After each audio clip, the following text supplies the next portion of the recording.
जय हिंद दोस्तों, मैं कमलेश सर।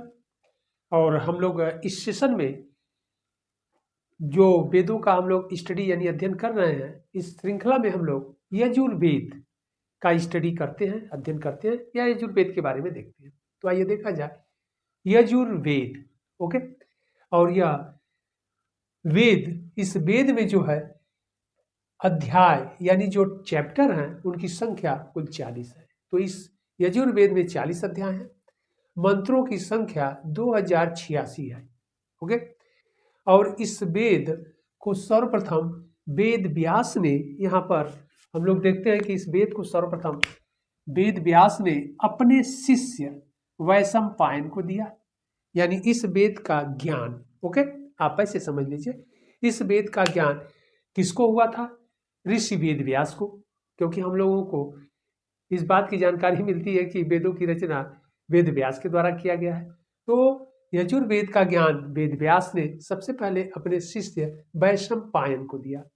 और वैशंपायन ने क्या किया कि अन्य ऋषियों को इससे अवगत कराया। किससे? यजुर्वेद से। ओके, और फिर अन्य ऋषियों ने क्या किया कि जन सामान्य यानी हम लोगों को, कॉमन पीपुल को भी यजुर्वेद से अवगत कराया या यजुर्वेद की जानकारी दिया। ओके, आगे हम लोग देखते हैं यजुर्वेद की 101 ब्रांच है, 101 यानी 101 ब्रांच है। इस बात का उल्लेख ऋषि पतंजलि के द्वारा किया गया है। ऋषि पतंजलि ने 101 इसके ब्रांच यानी शाखा बताए हैं, परंतु उपलब्ध कितने हैं? 2 ही ब्रांच यानी 2 ही शाखा उपलब्ध है। ओके, 2 ही शाखा उपलब्ध है। नंबर 1 शुक्ल यजुर्वेद और नंबर 2 कृष्ण यजुर्वेद। बहुत इंपॉर्टेंट है, आपसे एग्जाम में पूछा जाता है कि शुक्ल यजुर्वेद किस वेद से यानी शुक्ल शाखा किससे संबंधित है, रिलेट है। तो यहाँ हमने लिख दिया है, तो आप तो अच्छी तरह से समझ गए यजुर्वेद का ही शाखा है, ब्रांच। लेकिन आपके एग्जाम में कहीं शुक्ल और कृष्ण दे दे तो आप समझ जाइएगा कि यजुर्वेद की यह ब्रांच है या शाखा है। तो नंबर 1 शुक्ल यजुर्वेद, नंबर 2 कृष्ण यजुर्वेद, ये 2 ब्रांच है, शाखा। ओके, आगे हम लोग बढ़ते हैं। इसके कुछ महत्वपूर्ण जो पॉइंट है, बिंदु है, उस पर हम लोग डिस्कशन कर लेते हैं। सबसे महत्वपूर्ण जो पॉइंट है वह यह है कि यह यजुर्वेद गद्य और पद्य में लिखा गया है। यह आपके एग्जाम का पॉइंट है, बहुत इंपॉर्टेंट है, यही सबसे ज्यादा आपसे एग्जाम में पूछा गया है।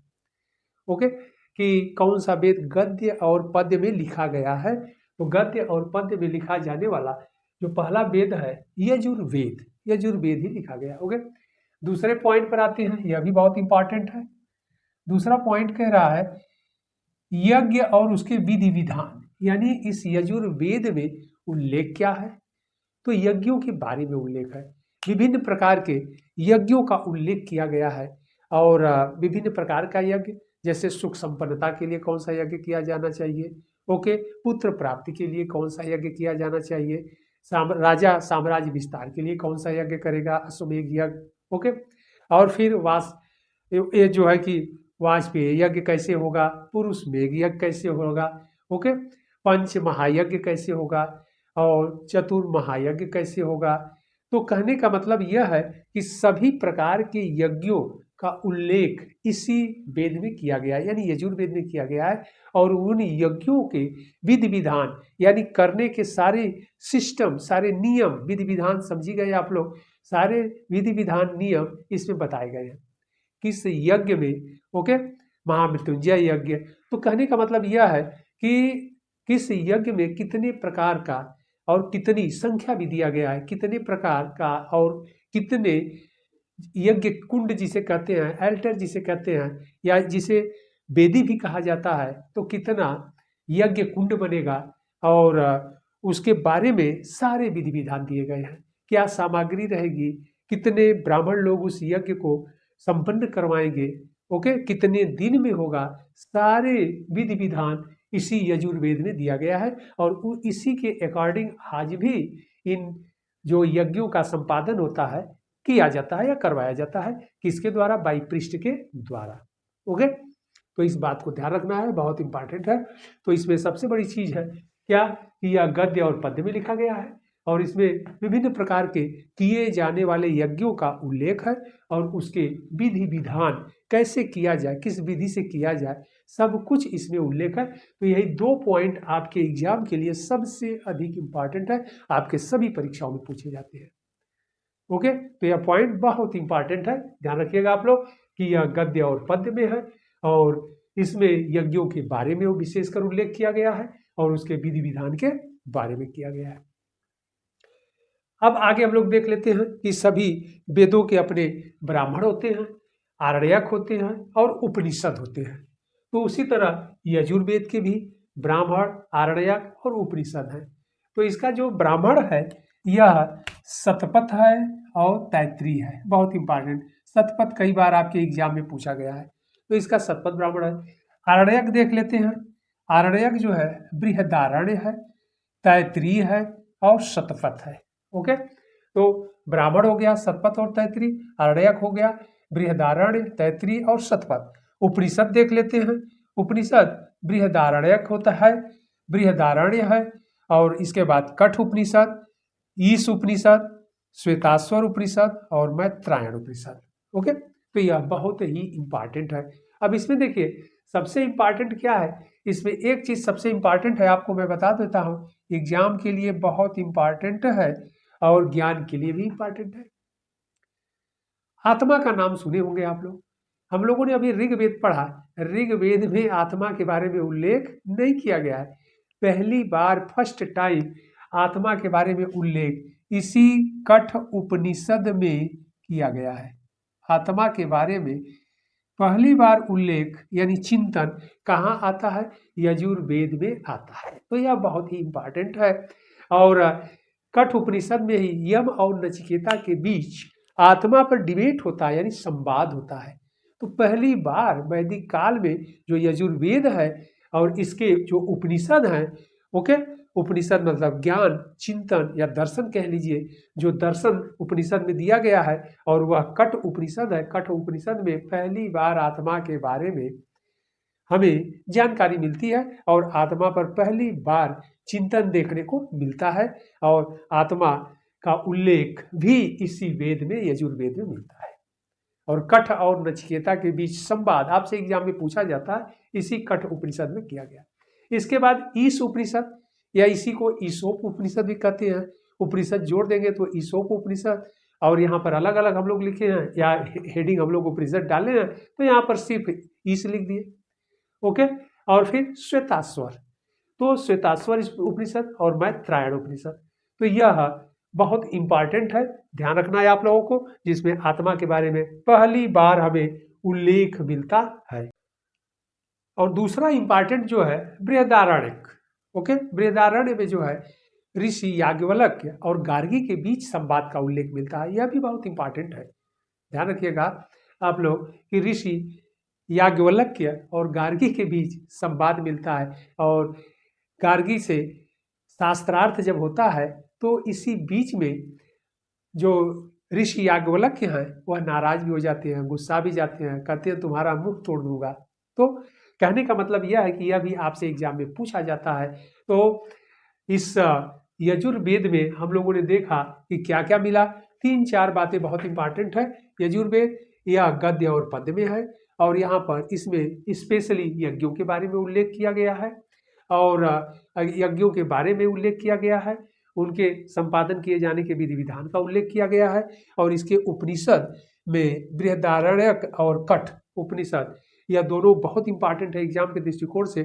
कठ उपनिषद में आत्मा के बारे में पहली बार हमें जानकारी मिलती है और बृहदारण्य उपनिषद में याज्ञवल्क्य और गार्गी संवाद मिलता है। तो यह बहुत इंपॉर्टेंट था। ओके, आप लोग इनको अच्छे से देखिए। फिर हम लोग दूसरे वेद पर पहुंच चलते हैं, सामवेद। सामवेद, ओके, अब यह देखा जाए कि सामवेद है क्या, कितने इसमें मंत्र हैं और इसकी इंपॉर्टेंसी क्या है और यहाँ से एग्जाम में किस तरह के क्वेश्चंस यानी प्रश्न पूछे जाते हैं। तो आइए हम लोग प्रारंभ करते हैं। सामवेद, इसमें कुल मंत्रों की संख्या 1810 है यानी 1810 है। लेकिन इस सामवेद में रिपीटेशन की बात जो की गई है, जिसे आप पुनरावृत्ति कहते हैं, तो रिपीटेशन किया गया है 261 मंत्रों का। ओके, तो 261 जो इसमें मंत्र हैं 1810 में, यह 261 मंत्रा यह रिपीट किए गए हैं। तो इसलिए एक ही बार इनको गिना जाएगा, तो इनको निकाल दिया जाएगा। कितना? 261 मंत्र को निकाल दिया जाएगा, क्योंकि 2 बार यह उसमें रिपीट हो गए हैं। तो अगर इसको निकाल देंगे तो सामवेद में कुल मंत्र कितने बचेंगे? 1549। यानी 1810 में से 261 को आप अगर निकाल देते हैं तो 1549 मंत्र बचते हैं। इस प्रकार अगला जो इम्पॉर्टेंट पॉइंट है, आपके एग्जाम के दृष्टिकोण से भी इम्पॉर्टेंट है, कि सामवेद में 1474 जो मंत्र हैं वह ऋग्वेद के भी लिए गए हैं। ध्यान रखना है, ऋग्वेद जो सबसे प्राचीन और पहला जो वेद लिखा गया, उसके जो मंत्र 1474 है वह सामवेद में भी लिए गए हैं। इस प्रकार 1549 में 1474 मंत्र साम ऋग्वेद के हैं। तो इसलिए ऋग्वेद का अगर मंत्र आप निकाल देते हैं तो इस सामवेद का जो रियल मंत्र है वह 75 बचेगा, यानी 75 बचेगा। ओके, कुछ बुकों में हम देखते हैं 74 74 ही लिखा रहता है, तो कोई परेशान होने की बात नहीं है। एग्जाम में आपसे ऑप्शन में एक ही रहेगा 75, और सत्य की बात है तो 75 ही, अगर माइनस करेंगे तो 75 मंत्र ही बचते हैं शेष। ओके, इस प्रकार सामवेद के मूल मंत्रों की संख्या देखा जाए तो मात्र 75 है। अब आगे बढ़ते हैं। सामवेद के वर्तमान में 3 ब्रांच यानी 3 शाखा ही उपलब्ध है। नंबर 1 एग्जाम के लिए इंपॉर्टेंट है कौथुम, नंबर 2 राणायनी, और नंबर 3 है जैमिनी। ओके, तो राणायनी और जैमिनी ओके, यह 3 है। इसके 3 ब्रांच यहाँ पर क्या है? उपलब्ध है, कौथुम, राणायनी और जैमिनी। अब आगे हम लोग बढ़ते हैं इंपॉर्टेंट पॉइंट पर, जहाँ से एग्जाम में क्वेश्चन सबसे अधिक और बार बार पूछा जाता है। ओके, यहाँ पर यह है साम। सामवेद में जो साम शब्द है, साम का अर्थ होता है गायन। Important point. और इसके जो मंत्र हैं, सामवेद के जो मंत्र हैं गेय रूप में है। तो इसके मंत्र गेय रूप में है और इसका अर्थ होता है गायन। और इससे गाने वाले जो ऋषि होते हैं उनका नाम है उद्गाता। बहुत इंपॉर्टेंट है, आपसे बार बार उद्गाता एग्जाम में पूछता है। तो हम लोग लास्ट में भी जो चारों वेद है उनके गाने वाले यानी वाचन करने वाले ऋषियों का नाम भी हम लोग डिस्कशन कर लेंगे। इंपॉर्टेंट है एग्जाम के दृष्टिकोण से। ओके, तो सामवेद का सबसे इंपॉर्टेंट है, और आप देखेंगे एग्जाम में सबसे अधिक प्रश्न अगर ऋषि के बारे में पूछा गया है तो सामवेद का ही पूछा गया है। ओके, तो इसे गाने वाले ऋषि को उद्गाता कहते हैं। अगला जो सबसे इंपॉर्टेंट पॉइंट है एग्जाम के दृष्टिकोण से, इसमें यानी सामवेद में संगीत के 7 सुरों, सुर कह लीजिए या स्वर कह लीजिए, 7 सुरों का ज्ञान मिलता है पहली बार। ओके, कौन कौन है? सा रे गा म प ध नी, ये 7 सुर हैं संगीत के जो, ओके, जिसे आप स्वर भी कहते हैं। तो 7 सुरों का ज्ञान सबसे पहले सामवेद में ही दिया गया है। इसीलिए आपसे पूछा जाता है कि संगीत की ओरिजिन किस वेद से हुई है, तो आप आंसर में टिक करते हैं सामवेद। सामवेद से ही संगीत की ओरिजिन हुई है। बहुत इंपॉर्टेंट क्वेश्चन, यही प्रश्न आपसे बार बार पूछा जाता है। ओके, ध्यान रखिएगा। तो सामवेद में संगीत के 7 सुरों का ज्ञान मिलता है, और वह 7 सुर क्या हैं? सा रे गा म प ध नी। संख्या में देखेंगे तो आप देख लीजिए 1 2 3 4 5 6 7, यानी 7 सुरों का उल्लेख यहाँ पर किया गया है पहली बार। बहुत इंपॉर्टेंट है। तो इतने पॉइंट जो है आपके एग्जाम के लिए इंपॉर्टेंट है। इसमें से 2 पॉइंट सबसे अधिक इंपॉर्टेंट है कि सामवेद गेय रूप में है, इसे गाने वाले ऋषि को उद्गाता कहते हैं। ओके, और संगीत के 7 सुरों का ज्ञान इसी में दिया गया है, और संगीत की ओरिजिन भी सामवेद से हुई है। क्योंकि जब संगीत के बारे में उल्लेख इसी में मिलता है तो उसे जो स्वर हैं दिए गए हैं, सुर जो संगीत गाने में यूज होता है, प्रयोग किया जाता है, तो वह सामवेद ही दिया गया है। तो इसलिए संगीत की का उद्भव या ओरिजिन सामवेद से ही माना जाता है। ओके, आगे बढ़ते हैं। अगला जो पॉइंट है, सभी वेद के ब्राह्मण होते हैं, आरण्यक होते हैं और उपनिषद। उसी तरह से सामवेद के भी अपने ब्राह्मण हैं, आरण्यक है और उपनिषद।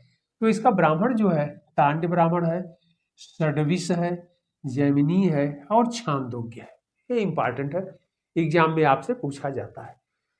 आरण्यक को देख लिया जाए तो जैमिनी है और छांदोग्य है। उपनिषद की बात अगर किया जाए तो उपनिषद भी जैमिनी है और छांदोग्य है।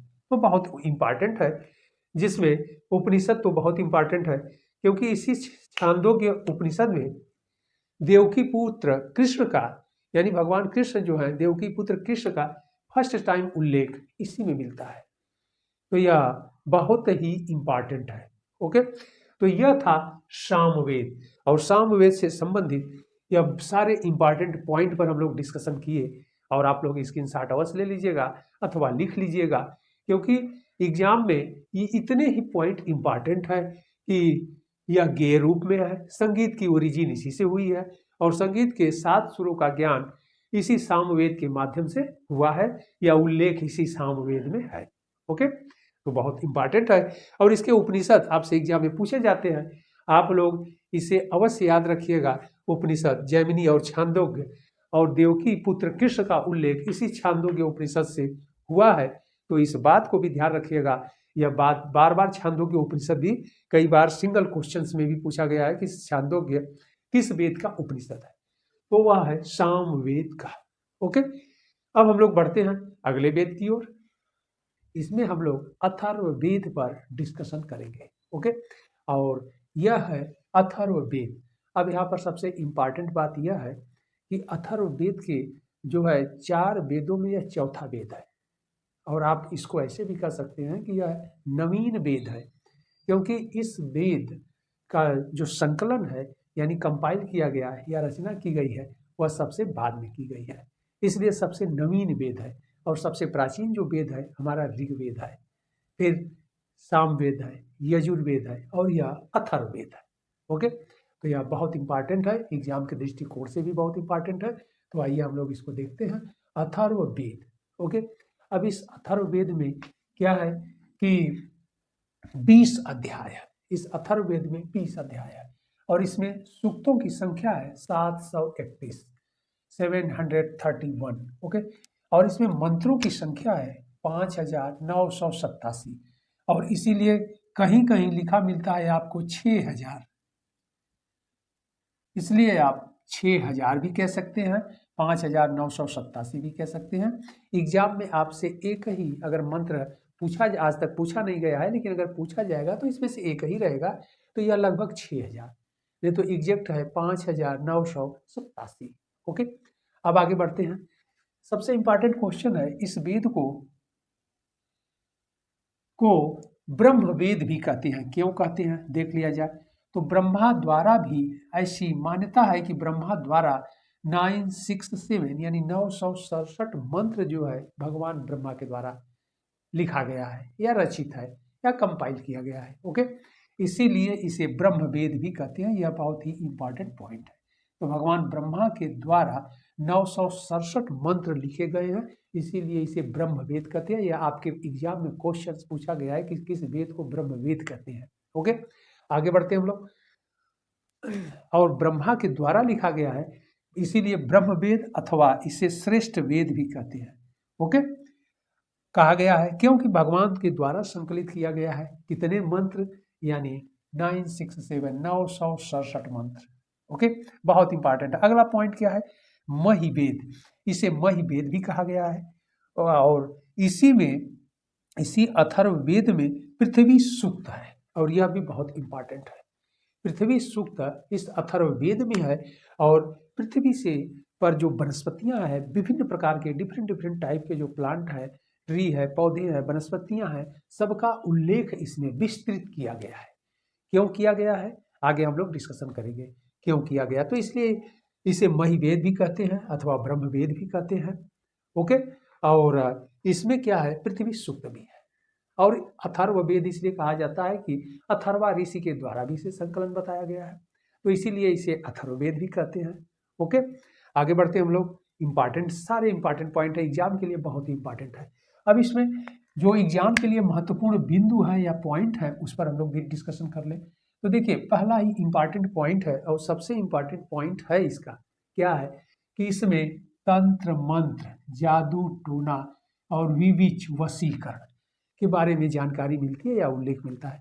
तो यह फर्स्ट वेद ऐसा है, या कह लीजिए कि भारतीय ग्रंथों में पहला ग्रंथ है जिसमें मैजिक के बारे में फर्स्ट टाइम या पहली बार हमें जानकारी मिलती है।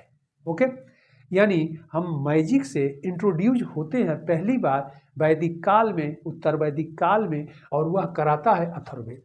तो तंत्र मंत्र जादू टोना के बारे में जानकारी देने वाला जो वेद है अथर्ववेद है। बहुत इंपॉर्टेंट यह लाइन है या क्वेश्चन है जो आपके एग्जाम में हमेशा पूछा जाता है। ओके, आगे बढ़ते हैं हम लोग। अगला जो इंपॉर्टेंट पॉइंट है, आप लोग तो ये जानते ही हैं, वशीकरण।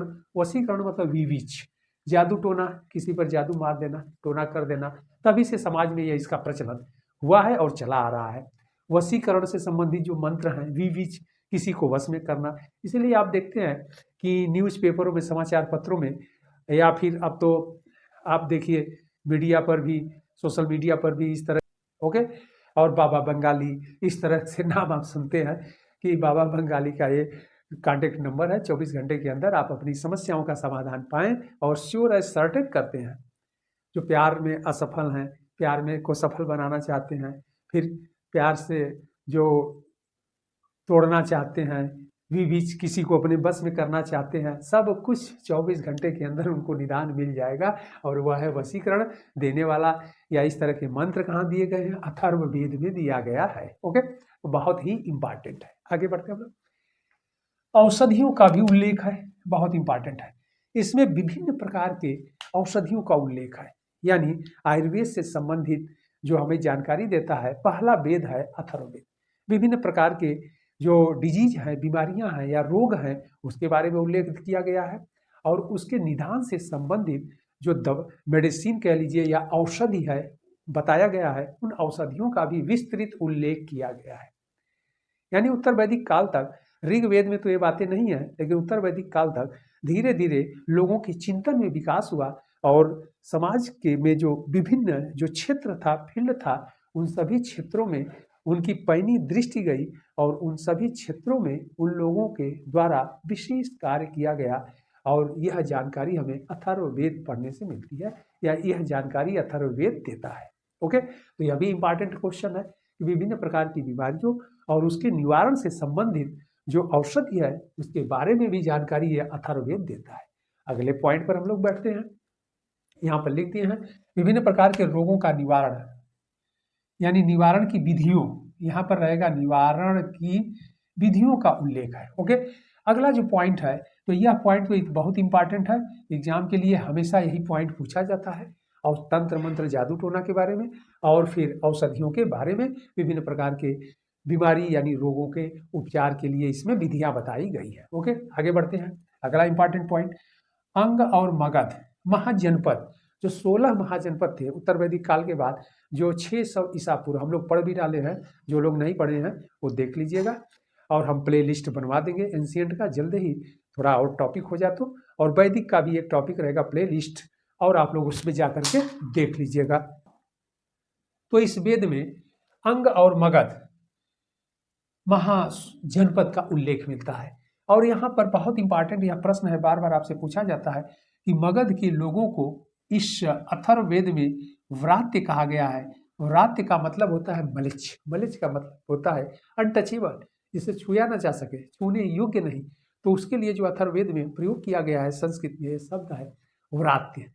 ओके, जिसे छुआ ना जा सके, यानी मलिच, जिसे स्पर्श न किया जा सके, तो मगध के लोगों को व्रात्य कहा गया है।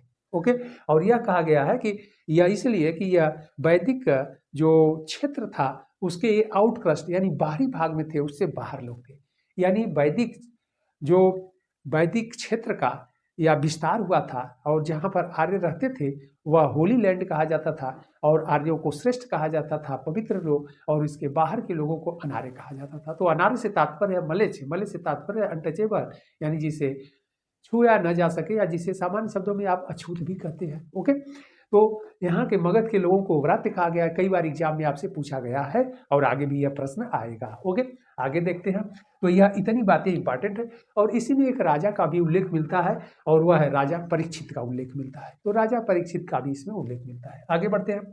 इंपॉर्टेंट पॉइंट, अथर्ववेद के वैसे तो 9 ब्रांच शाखाओं का उल्लेख मिलता है, लेकिन उपलब्ध है मात्र 2, शौनक और पैपलाद। इंपॉर्टेंट है एग्जाम के दृष्टिकोण से, शौनक और पैपलाद अथर्ववेद की 2 शाखा या ब्रांच है, इसी का उल्लेख किया गया है।